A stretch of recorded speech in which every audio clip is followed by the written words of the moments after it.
what we've got in the Liberty windows, we've got a dual hinging system, which we believe is unique. This is how the window opens normally, as a normal pivot hinge. These are very heavy double frame windows. Then we release these catches, and then the pivots work.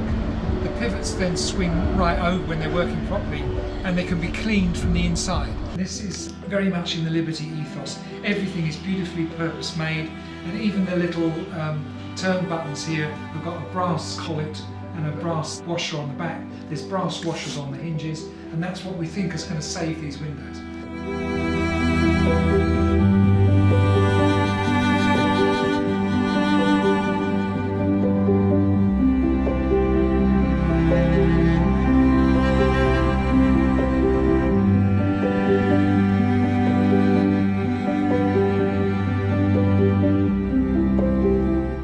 Following this, we go on to the cleaning, so that's done under binocular microscope, very carefully done with swabs, little cotton wool swabs for the painted glass. Then the panel's pieced back together with new lead cane, and finally weatherproofed with a linseed oil based compound. Not being too heavy handed, making sure it's preserved for generations to come.